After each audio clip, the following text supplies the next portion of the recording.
नमस्कार। YouTube channel maths era and civil engineering by RP Vyas एवं Teachment app की ओर से मैं आरपी व्यास यानी राजेंद्र भैया G diploma first year second semester के उन सभी स्टूडेंट्स का हार्दिक स्वागत एवं अभिनंदन करता हूं जिनको सब्जेक्ट कोड 2001 यानी कि मैथ सेकंड के अंदर बहुत अच्छी तैयारी करके ए प्लस रेट लेके आनी है। मैं हमेशा अपने संबोधन में स्टार्टिंग में यही कहता हूँ कि ये संभव है ऐसा जो हमने बताया आपको, अगर आप मेरे वीडियोस को शुरू से देखेंगे क्रमानुसार और शुरू से आखिर तक और अपनी समस्याओं को व्हाट्सएप ग्रुप से मुझे बता के उसका सलूशन प्राप्त करेंगे, अपने नोट्स खुद बनाएंगे। तो आज हम शुरू कर रहे हैं यूनिट 2C। मैंने यूनिट 2 जो है integral calculus and differential equation, इसको 4 भागों में बांटा हुआ है। तो ये सी पार्ट है जिसमें हम करेंगे डेफिनेट इंटीग्रल। देखिए, डेफिनेट इंटीग्रल के अंदर भी 3 प्रकार के क्वेश्चन बनते हैं। पहला तो सिंपल, बिल्कुल बेसिक जो होते हैं वो आज मैं करने वाला हूँ इस वीडियो में। उसके बाद कुछ प्रॉपर्टीज होती हैं डेफिनेट इंटीग्रल की, गुणधर्म होते हैं, उनके बेस पे विशेष करके कुछ एक विशेष प्रॉपर्टी जो है उस पे ही ज्यादा क्वेश्चन बनते हैं आपके सिलेबस के हिसाब से, और ये अपना टाइप 2 हो जाएगा। और टाइप 3 जो है इसमें कुछ बेसिक फॉर्मूलेज हैं और integral 0 to pi by 2 sine raise to nx, integral 0 to pi by 2 cos raised to nx with respect to x, 0 to pi by 2 sin raised to mx cos raised to nx with respect to x, etc. और इसके लिए कुछ formulas होंगे, standard formulas है, उनका प्रयोग करके सवाल सॉल्व करना है। बहुत आसान है, हम करेंगे। तो मैंने ये सोच के कि पहले तो मैं आपको करूंगा सिंपल डेफिनेट इंटीग्रल, जो इसकी डेफिनेशन उसके हिसाब से, फिर वो जो फॉर्मूले है उसको करेंगे। जो मैंने कहा ना लास्ट में जो बोला वो पहले करेंगे सेकंड नंबर पे, और थर्ड नंबर पे जो इनकी प्रॉपर्टीज है उसके बेस पे कोई सवाल करेंगे। क्योंकि आपके सिलेबस में कोई प्रॉपर्टी वाला ज्यादा उल्लेख किया नहीं है, लेकिन जो फॉर्मूले वाले है ना उसका साफ साफ कहा हुआ है कि देखिए आप, अब देखिएगा आप जो है उसको अगर मैं बताऊं आपको, बीटीआर ने जो सिलेबस बनाया उसके हिसाब से बात कर रहा हूँ आपसे। ये देखिएगा, unit second integral calculus and differential equations 2.1 integration as inverse operation of differentiation, यानी कि अवकलन का विपरीत जब करते हैं तो समाकलन कहलाता है। ये छोटी सी बात रही, इसमें बहुत सारे क्वेश्चन बनते हैं, तो मैंने इसको 2A में किया हुआ है। और अगला जो है 2.2 सिंपल इंटीग्रेशन बाय सब्स्टिट्यूशन, यानी कि प्रतिस्थापन, बाय पार्ट्स यानी कि खंडशः समाकलन, एंड बाय पार्शियल फ्रैक्शंस आंशिक भिन्नों के द्वारा। ये जो आंशिक भिन्न है ना, पार्शियल फ्रैक्शंस, ये आप फर्स्ट सेमेस्टर में 1001 में पढ़ चुके हैं। पार्शियल फ्रैक्शन कैसे बनाते हैं फॉर लीनियर फैक्टर्स ओनली। आपको ये साफ साफ कहा है कि लीनियर फैक्टर की बेस पर ही काम करना है, यानी क्वाड्रेटिक वाले फ्रैक्शन जो है वो आपको नहीं करना है। और 2.3 जो है ये है use of formulas 0 to pi by 2 sin raised to mx cos raised to nx dx for solving problems where m and n are positive integers। Positive integer क्या होते हैं? 1 2 3 4 5 6 7 8 इस प्रकार से। अब अगर ये n 0 हो जाए तो पॉसिबल नहीं है। हालांकि आपको अगर बता दूं मैं कि 0 को इवन नंबर कहा जाता है, लेकिन इट इज नॉट पॉजिटिव। तो यहाँ पॉजिटिव इंटीजर मतलब 1 2 3 4 से होगा। तो ये फॉर्मूला, इसके पहले एक फॉर्मूला और होगा जो लिखा नहीं, लेकिन उसको समझने के बाद इसको किया जा सकेगा। ये 2.3 होगा। और 2.4 जो है वो definition of differential equation, order and degree of differential equation. Differential equation की परिभाषा क्या है, इसका क्रम क्या होता है, और इसकी डिग्री क्या होती है, ऑर्डर एंड डिग्री। डिग्री को कहते हैं हिंदी में घात। घात क्या होती है, ऑर्डर को कहते हैं क्रम या कोटि ऑफ डिफरेंशियल इक्वेशंस। तो कहने को तो बहुत सिंपल सा दे दिया, लेकिन एग्जाम में क्वेश्चन जो कुछ ऐसा आ जाते हैं, कुछ थोड़े से इनसे हटकर। हम जब आपको पढ़ा रहे हैं तो ये सोचिए कि भाई कुछ आसान क्वेश्चन इसके ऊपर कर दिया जाए, और इसको जब करा है तो इस पे भी बेस कुछ और इसके पहले बनता है ना। मैंने कहा आपको 0 to π/2 sin raised to mx dx और 0 to π/2 cos raised to mx dx, वो वाली हम करेंगे कि उनके ऊपर बेस ये बनते हैं। ये 4 पार्ट है, कहने को तो बहुत छोटे छोटे पार्ट है, पर सवाल की वैरायटी बहुत ज्यादा है। तो मैं ये जो 2.1 है वो तो मैंने आपको यूनिट 2A नाम से क्लास बना के करा दिया है।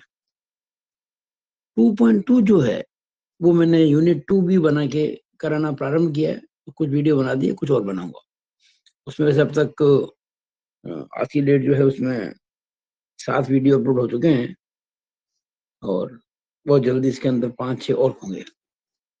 यूनिट ये जो यहाँ सिलेबस में 2.3 है ना, इसको मैंने यूनिट 2C का है, जो अभी मैं शुरू करने जा रहा हूँ इस वीडियो के अंदर। ये जो वीडियो अभी बन रहा है हमारा, ये यूनिट 2C के लिए। और यूनिट 2D जो है डिफरेंशियल इक्वेशंस, ये मैं ऑलरेडी बना चुका हूँ, उस पे उस वीडियो मैंने बना के डाल भी दिया।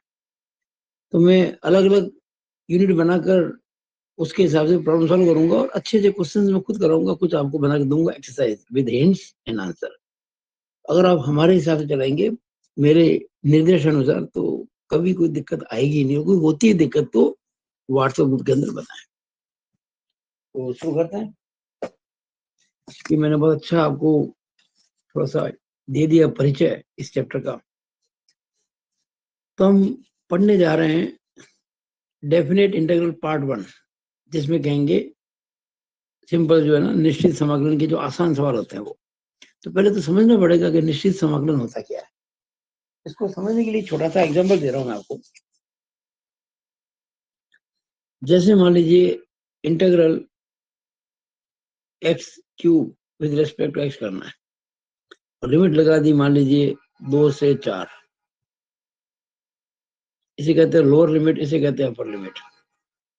आपको पता है x की पावर 3 का जब करते हैं इंटीग्रल, तो x की पावर 4/4 आता है। अगर ये अपर लोअर अपर लिमिट नहीं होती, मैं प्लस सी लगा देता, आंसर आ जाता। लेकिन यहाँ लिमिट लगा रखी है।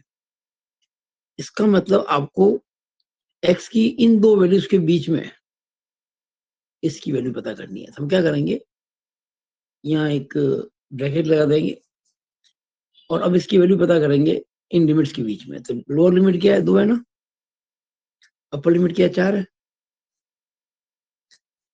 अब ये 4 तो कांस्टेंट है, 1/4 बाहर निकाल दो। इसको 1x4 मान सकते हैं ना, 1/4 बाहर निकाल दिया। अब ये x की पावर 4 हो गया, तो ये 2/4। अब देखिए पहले ये जो ऊपरी सीमा है अपर लिमिट, वो x की जगह रखते हैं। x की वैल्यू कितनी रखेंगे, 4, तो 4/4 हुआ। फिर माइनस, अब ये लोअर लिमिट लगाएंगे, तो x की जगह 2 रखेंगे, तो 2 की पावर 4 हुआ, 1/4। 4 की पावर 4 कितना होता है, 4 की पावर 2 होती है 16, 16 16 256। और 2 की पावर 4 कितनी होती है, 2 दूनी 4 दूनी 8 दूनी 16। अगर 256 में 16 घटाओगे तो 240 आएगा, और ये 60 आंसर आ जाएगा। ये आपको मैंने एक इंट्रोडक्शन दिया है। अब मैं आपको कुछ बातें समझाकर सवाल कराता हूँ। देखिएगा, पहले तो डेफिनेट इंटीग्रल की डेफिनेशन, परिभाषा क्या है। देखिए मैंने एक फंक्शन लिया है जिसका इंटीग्रल हम कर रहे हैं। फंक्शन क्या लिया, एफ एक्स, स्मॉल एफ। उसका हम इंटीग्रल कर रहे हैं with respect to x. Within the limits A to b. अच्छा, कुछ समय के लिए मान लो जैसे मैंने अभी आपको समझाने के लिए एक्स क्यूब का इंटीग्रल किया तो एक्स की पावर 4/4 आया। अब ये कोई फंक्शन है एक्स का, हमने ये माना we assume that it's integral is capital F x. ये स्मॉल एफ एक्स है ना, इसका हमने समाकलन किया तो कैपिटल एफ एक्स आ गया।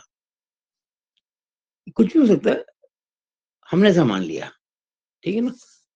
तो जब करेंगे स्मॉल एफ एक्स का integral with respect to X, आ गया कैपिटल एफ एक्स।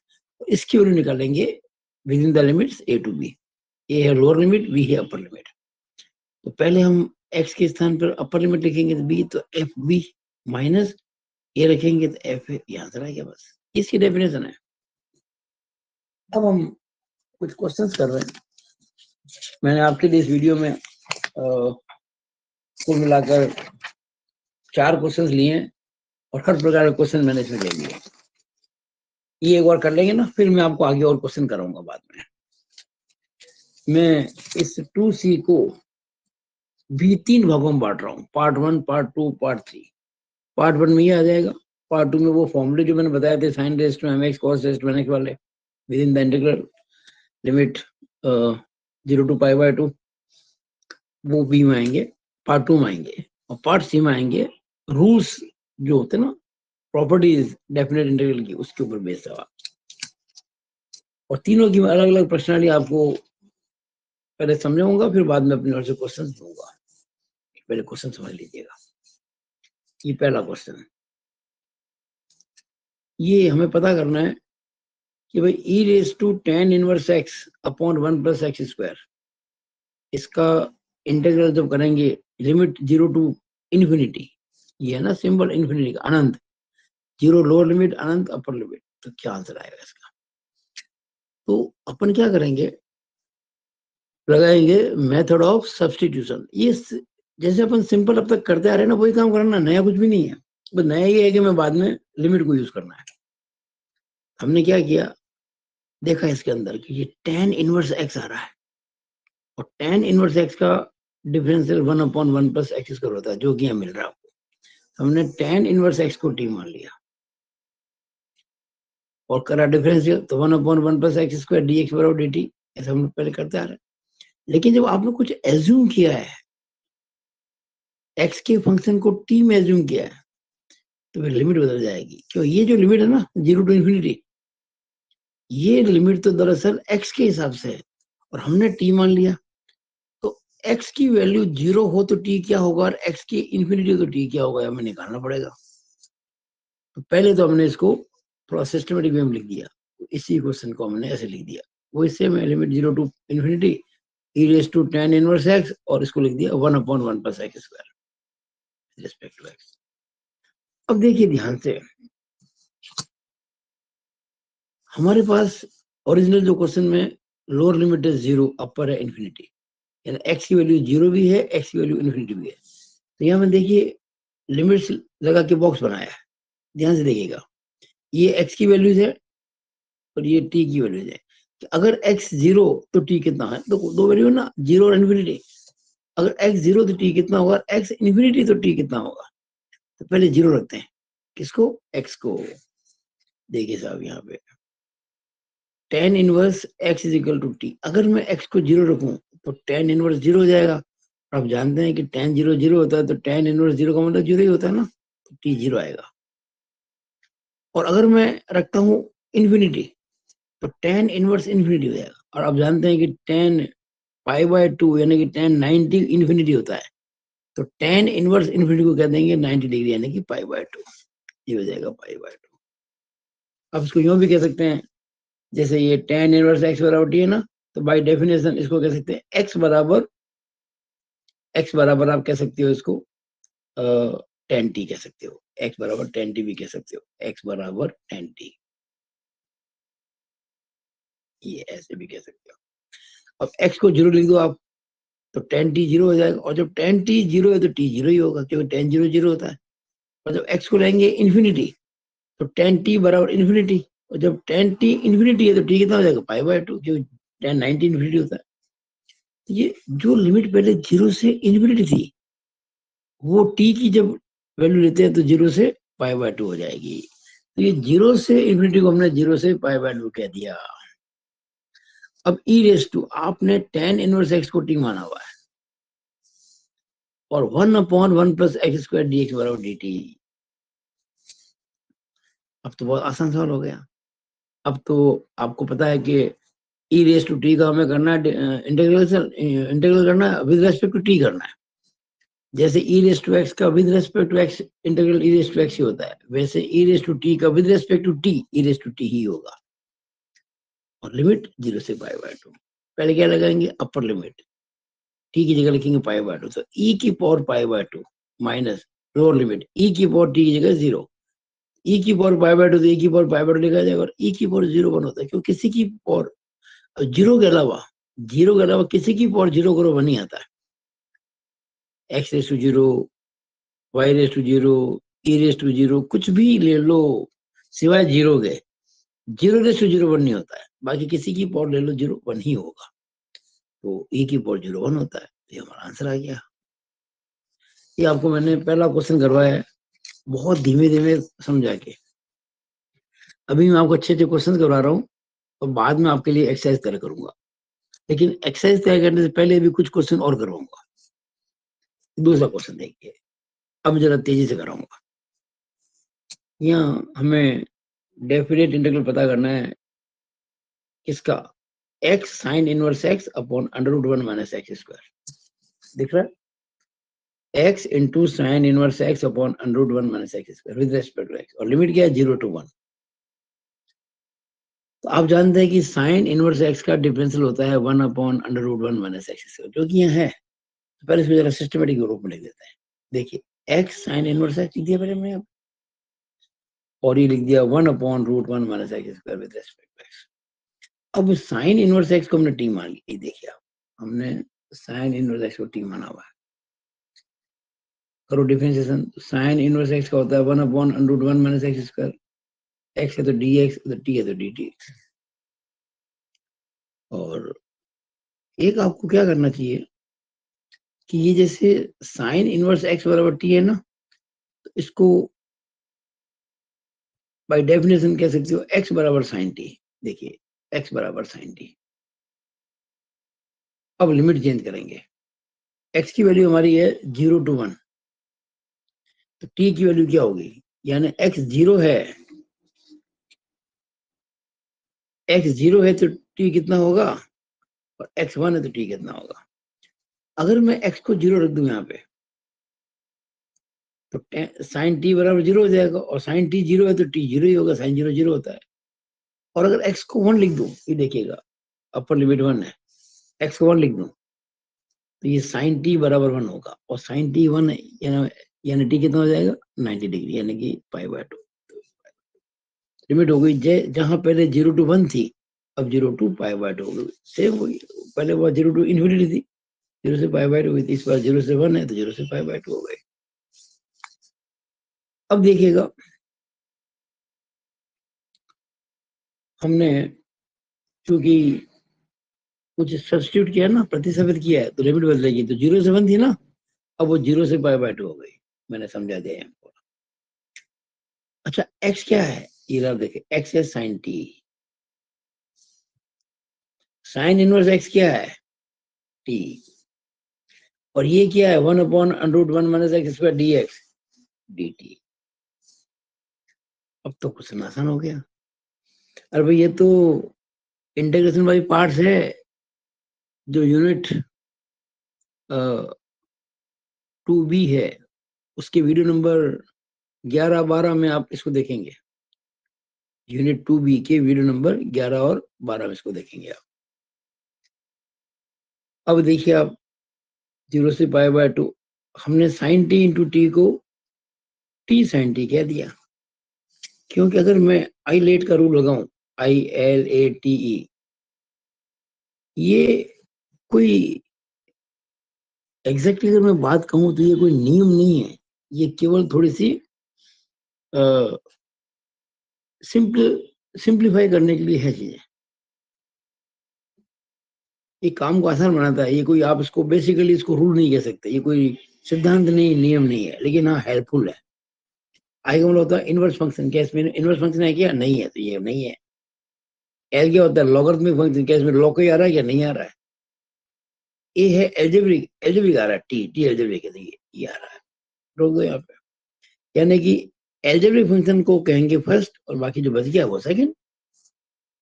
यहाँ हमने टी को पहले लिख दिया, साइन टी को बाद लिख दिया, तो ये टी साइन टी हो गया। टी साइन टी का करेंगे इंटीग्रल, और बाद जो आएगा उसमें लिमिट लगा दो 0 से π/2। अब वो इंटीग्रेशन बाई पार्ट जो है, देखिएगा ये ऐसा होता है, आपको थोड़ा सा मैं याद दिला दूं।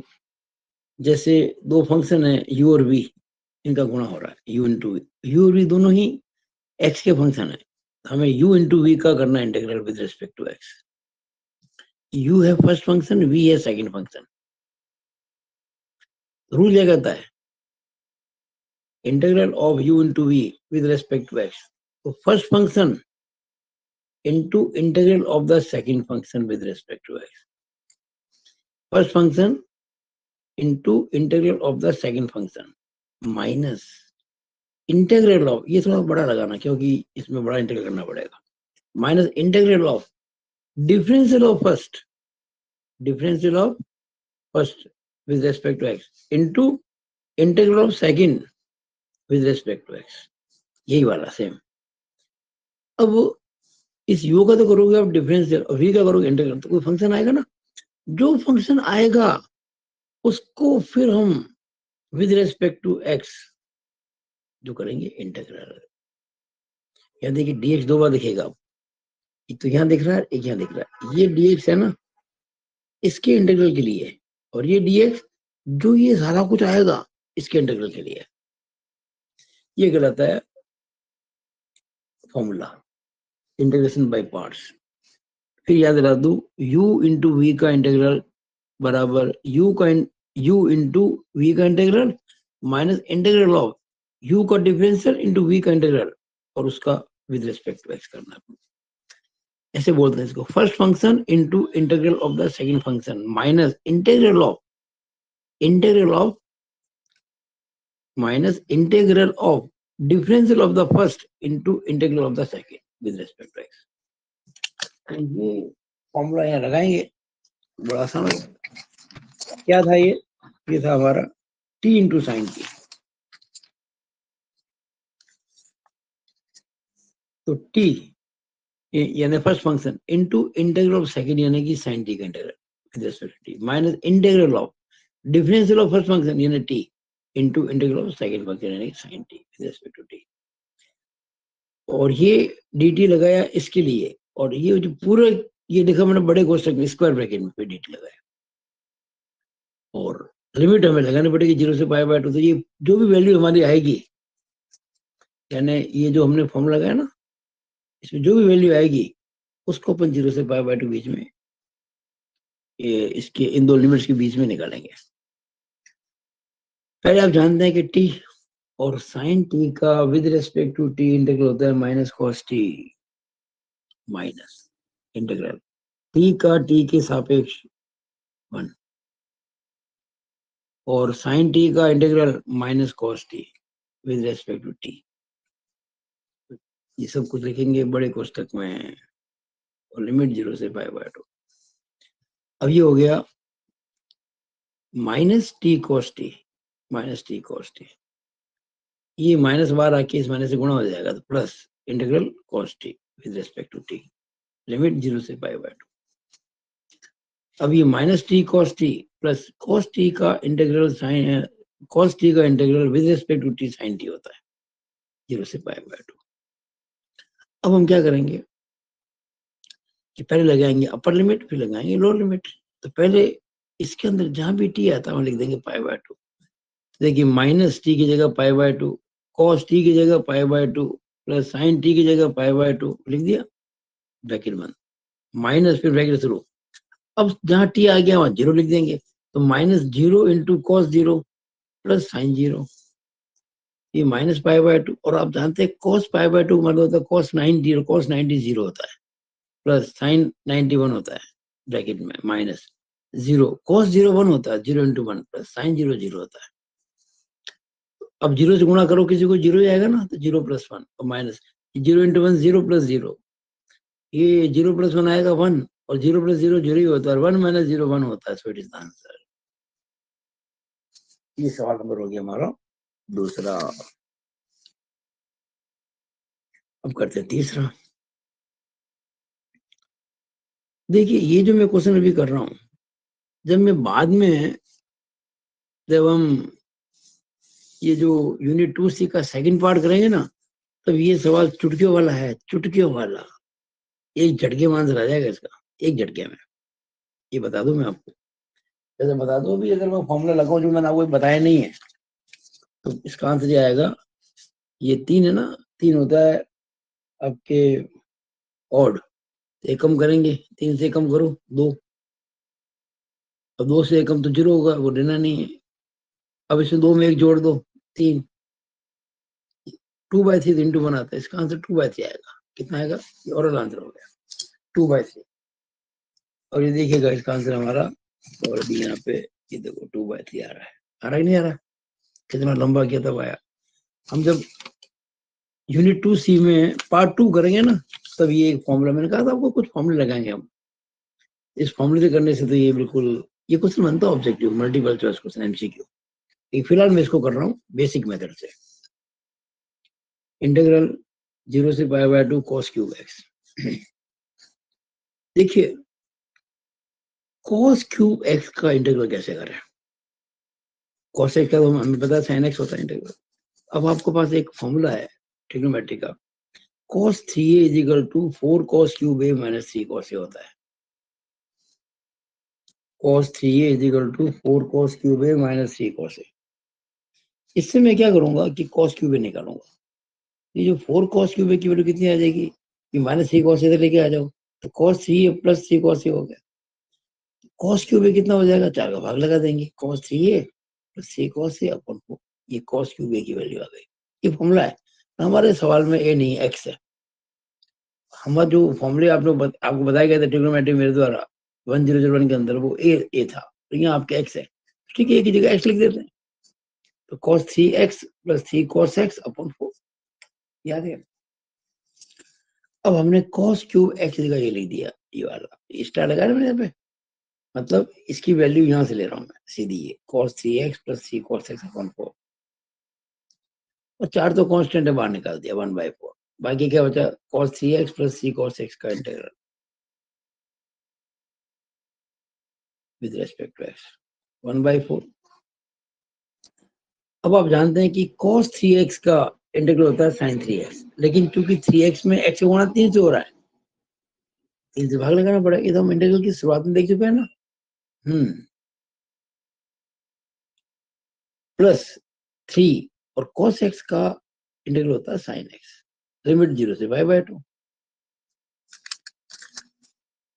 अब देखिए, मैंने अगर आपसे कहूं मैं कि 3 और ये अपॉन 1 मान लो, 3 और 1 का एलसीएम क्या होता है 3, ये 3 इस 4 से गुणा के बन जाएगा 1/12। अब अगर एलसीएम 3 लेता हूँ, 3 ने 3 का भाग लगाया, 1 × sin 3x sin 3x plus 3 में 1 का भाग लगाया, 3 × 3 9 sin x, तो आएगा sin 3x + 9 sin x, sin 3x + 9 sin x, limit वो 0 से π/2, 1/12। अब देखिए, पहले x की जगह लिखेंगे π/2, फिर x की जगह लिखेंगे 0, upper limit lower limit. Upper limit में क्या आएगा, sin 3 π/2 + 9 sin π/2, x को लिखा π/2, ये लिख के ब्रैकेट में बंद कर दिया, माइनस फिर ब्रैकेट शुरू। अब x लिखेंगे 0, 3 × 0 तो 0 ही होता है, sin 0 + 9 × sin 0, 9 × sin 0, ये कोष्ठक का प्रयोग अच्छे से करें, बराबर 1/12। और आप जानते हैं ना कि sin 3 π/2 को मैं कह सकता हूँ sin π + π/2। अब मैं पाई में π/2 जोड़ूंगा तो 3 π/2 आ जाएगा ना, 1 और आधा 1.5 होता है, तो 3 π/2 को लिखा मैंने π + π/2 + 9 sin π/2 होता है sin 90 और sin 91 होता है, ब्रैकेट लगाया वापस, माइनस sin 0 0 होता है, 9 sin 0 0 होता है 1/12। अब साइन पाई प्लस थीटा यानी कि साइन 180 प्लस थीटा, ये आपने पढ़ा होगा 1001 के अंदर, साइन 180 प्लस थीटा होता है माइनस साइन थीटा।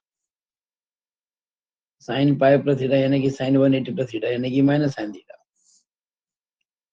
ये तो आपको 1001 में अच्छे से समझ में आया होगा, जो मैंने कराया था खूब सारा आपको पहले।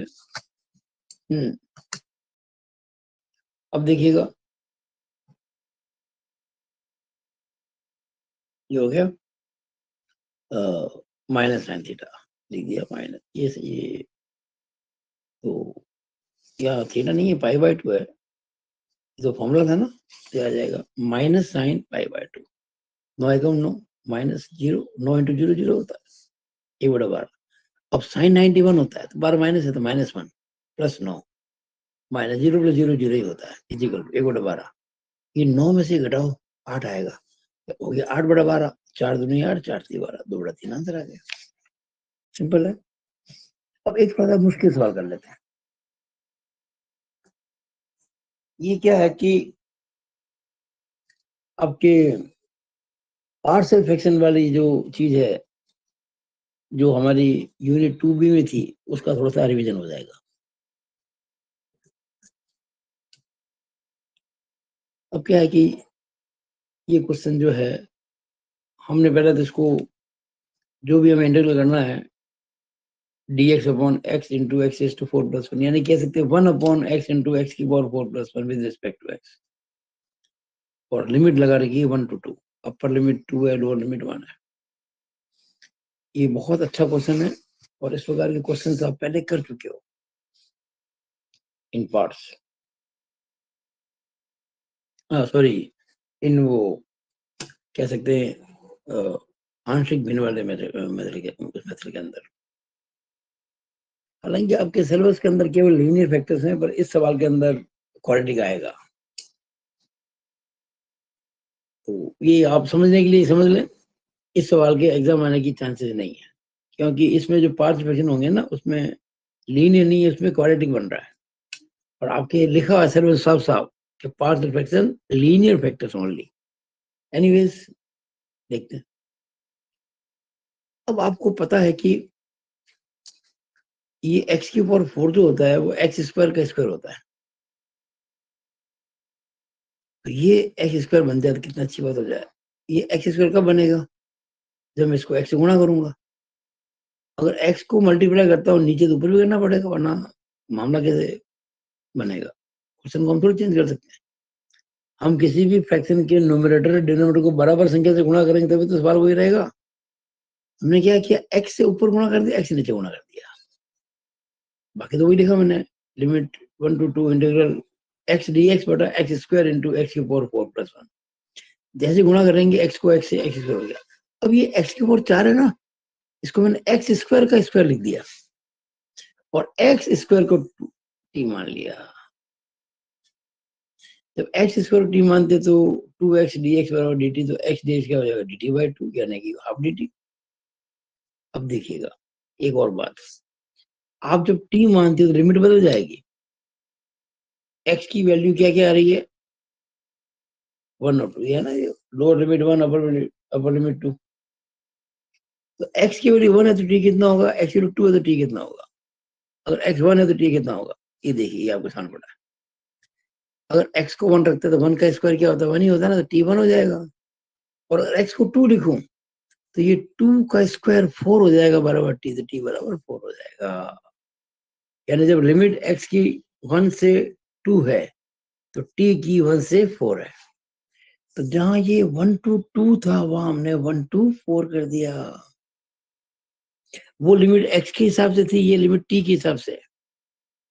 अब देखिएगा 1 अपॉन एक्स स्क्वायर को t मान रखा मैंने, और ये एक्स स्क्वायर t है तो t स्क्वायर प्लस 1, और x dx जो आपका है, ये देखिए x dx, ये हाफ dt है।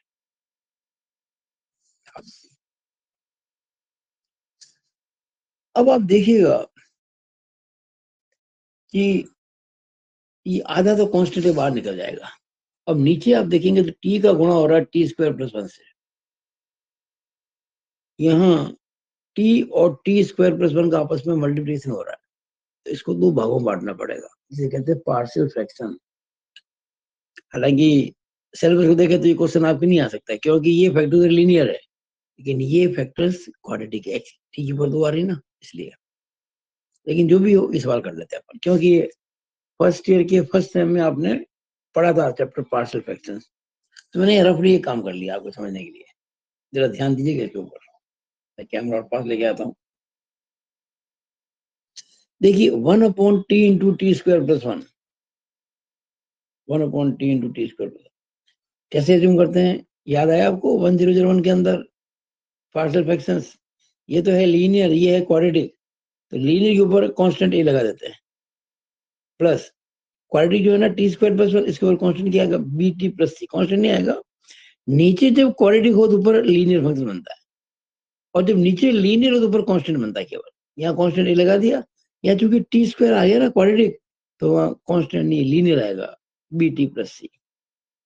ये आपको रूल पता ही सारा। मैं इसको आगे सॉल्व कर देता हूँ।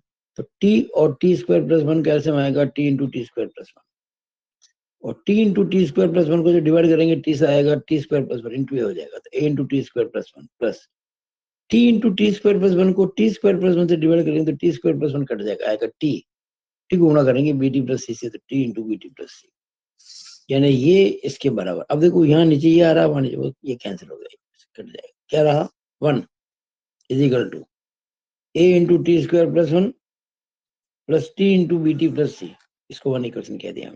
एक्चुअली इक्वेशन नहीं है, ये आइडेंटिटी है। अब देखिए 3 अननोन है, ए बी और सी, एक इक्वेशन से काम चलेगा नहीं, एक आइडेंटिटी से काम चलेगा नहीं, इसको और ब्रेक करते हैं और इसका ब्रेकअप करते हैं। चलो देखिए मैंने बहुत शॉर्ट में किया इसको। 1 इज इक्वल टू, सोचना जरा, मैं 3 प्रकार के टर्म्स निकालता हूँ, एक तो टी स्क्वायर वाला, एक टी वाला, एक कॉन्स्टेंट।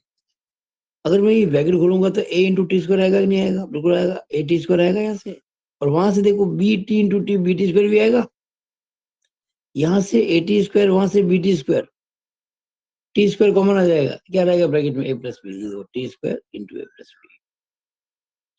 देखो ए इंटू टी स्क्वायर यहाँ से आएगा, बी टी इंटू टी यानी बी टी स्क्वायर यहाँ से आएगा, A T square plus B T square, T square common ले लिया, A plus B plus T square term आ गई। अब टी की, ये तो टी स्क्वायर की है, ये कांस्टेंट है, और टी यहाँ से आ रहा है, देखो यहाँ से टी इंटू ये सी, तो आ गया ना, प्लस टी इंटू सी, टी इंटू सी, तो टी स्क्वायर की टर्म आ गई, टी की आ गई। अब कांस्टेंट यहाँ से देखो आप, जब ब्रैकेट खोलेंगे तो ए इंटू 1 भी तो आएगा, तो प्लस ए, और यहाँ कांस्टेंट आएगा ही नहीं, कारण कि गुणा टी से हो रहा था सब, ये नो कांस्टेंट, तो बार टी से मल्टीप्लाई हो रहा ना, तो हालांकि सी कांस्टेंट था, लेकिन बार गुना टी से हो रहा है, तो टी इंटू सी यानी कि कांस्टेंट नहीं रहेगा, तो कांस्टेंट केवल ए रहेगा यहाँ पे। अब जरा क्या करते हैं, ये जो 1 है 1, इसमें हम, आपको पता होगा मैंने एक तरीका बताया, तो लीनियर फैक्टर को अगर हम 0 कर दे तो क्या होगा, अगर मैं टी को 0 मान लूं, ये आइडेंटिटी है, अगर मैं टी को लिखूं 0 को, टी बराबर 0 इन 1, इस आइडेंटिटी के अंदर, तो जैसे आप टी को 0 करोगे तो 0 इंटू समथिंग, ये पूरा 0 हो जाएगा। ये 0 का स्क्वायर, टी स्क्वायर है ना, 0 का स्क्वायर 0 प्लस 1 1 ही रहेगा, इंटू ए, ए इंटू 1 और इज इक्वल टू 1, ये आ गया 1 इज इक्वल टू ए, या ए इज इक्वल 1, ए की वैल्यू 1 आ गई। अब क्या करेंगे, जैसे ए की वैल्यू 1 आई ना, तो ये जो इक्वेशन, सॉरी आपकी आइडेंटिटी 1 है, इसमें ए की जगह 1 लिख देंगे। देखो 1 इज इक्वल टू, मैंने ए की जगह, नहीं ये नहीं, ये रहा, ये तो हम पहले कर चुके थे।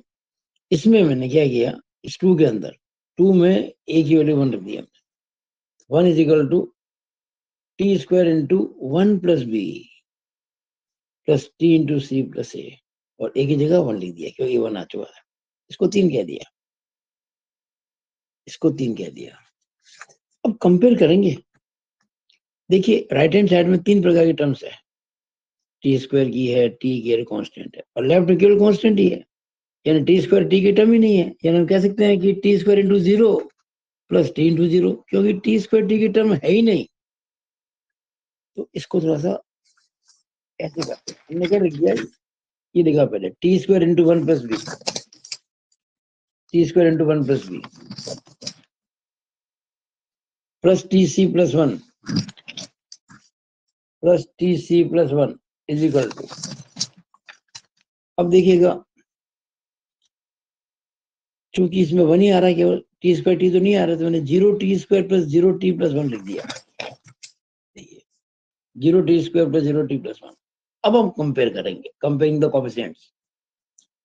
ये बताओ यहां इस इक्वल टू के लेफ्ट के अंदर इक्वल है ना, ये आइडेंटिटी, इसके लेफ्ट में टी स्क्वायर का कोएफिशिएंट कितना है, what is coefficient of t square, one plus b, वहां कितना है जीरो, तो one plus b zero work नहीं हुआ, हो गया, बी कितना हो जाएगा माइनस वन, अगर वन प्लस बी जीरो तो बी माइनस वन हो जाएगा। अब देखो यहाँ टी का गुणा किससे हो रहा है, सी से,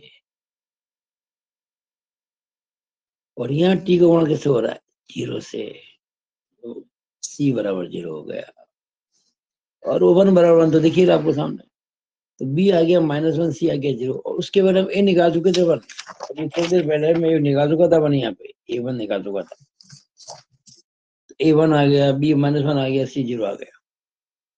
अब देखिएगा ये सारी वैल्यू ए बी सी की हमने कहा लिख दी इसके अंदर, ये जो हमारा था ना आई इजिकल टू, ये तो वही चल रहा है आई इजिकल टू, ये वन बाय टू कॉन्स्टेंट बाहर निकाल देंगे, वन बाय टू कॉन्स्टेंट बाहर निकाल देंगे, लिमिट जीरो से वन से फोर है, वन से फोर है, ये देखो वन से फोर।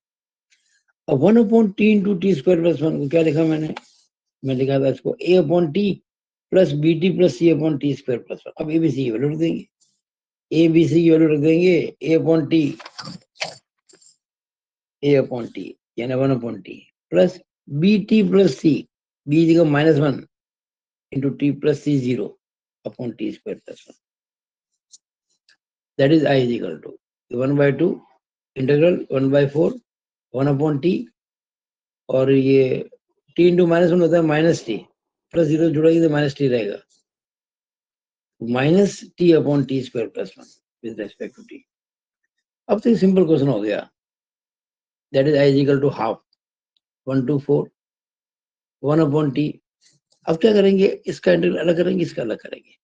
अब टी स्क्वायर प्लस वन का डिफरेंशियल टू टी होता है, अगर ऊपर टू आ जाता तो टू टी बन जाता, तो दो से गुणा करके दो से भाग लगा देंगे, देखिए क्या बना, minus one by to, actually दो से भाग लगा दिया, क्यों ऊपर मैंने दो किया है, एक्चुअली आप सोचो ये दो दो कट जाएगा, पर काटना नहीं है, काटने होता मैं लिखते ही क्यों, आप ये मन में समझाए कि हमने दो से गुणा ऊपर भी कर दिया, दो से गुणा नीचे भी कर दिया, और ये जो हाफ है वन बाय टू बार वो अंदर गया तो माइनस वन बाय टू हो गया, और ये आपने लिख दिया two t upon T square plus one, just a minute, equal to, एक सेकेंड, ये वन बाय टू बार था, ठीक ठीक है, और ये कर दिया वन बाय टू बार है, और वन बाय टी माइनस, हाँ ठीक है, ये अभी ध्यान देना है वन बाय टू बार ही है, और इंटीग्रल पूरे को हो रहा ही है, पूरे का इंटीग्रल हो रहा है, इसलिए बड़ा क्वेश्चन लगा है। यहाँ दो से गुणा दो से भाग कर दिया, तो दो से गुणा दो से भाग कर दिया, दो से गुणा क्यों किया था कि टू टी बन जाए, और टी स्क्वायर प्लस वन का डिफरेंशियल टू टी होता है, आपको पता है ना, जब डिनोमिनेटर का डिफरेंशियल होता है न्यूमरेटर, तो नीचे का लॉग ले लो डिनोमिनेटर का, ठीक है बिल्कुल, आई इक्वल टू हाफ। अब देखिए वन अपॉन टी का इंटीग्रल होता है लॉग टी माइनस हाफ, और टी स्क्वायर प्लस वन का डिफरेंशियल टू टी होता है, तो टी स्क्वायर प्लस वन का लॉग ले लेंगे, और लिमिट तो वन टू फोर है। ये जो क्वेश्चन मैं करा रहा हूँ आपको, ये करने से आपके सारे एकदम कंसेप्ट क्लियर हो जाएंगे बराबर, I equal to one by two, अब टी की वैल्यू रखेंगे, पहले अपर रखेंगे चार, फिर लॉग लिखेंगे एक, log four minus half log, चार का स्क्वायर 16 प्लस एक 17, ब्रैकेट का इस्तेमाल से ढंग से करना है, माइनस ये मैंने इस पूरे फंक्शन के अंदर टी की जगह चार लिख दिया, ब्रैकेट माइनस, अब पूरे फंक्शन में टी की जगह 1 लिखेंगे, ब्रैकेट का इस्तेमाल करेंगे, log 1 माइनस हाफ log 1 का स्क्वायर 1 + 1 2 होता है। अब देखो मैंने कितने अच्छे ढंग से ब्रैकेट लगाया, मैं ब्रैकेट जरूर लगाएं और एक एक स्टेप को करें। कई बच्चे जंप कर जाते हैं जल्दी में और गलतियां हो जाती है।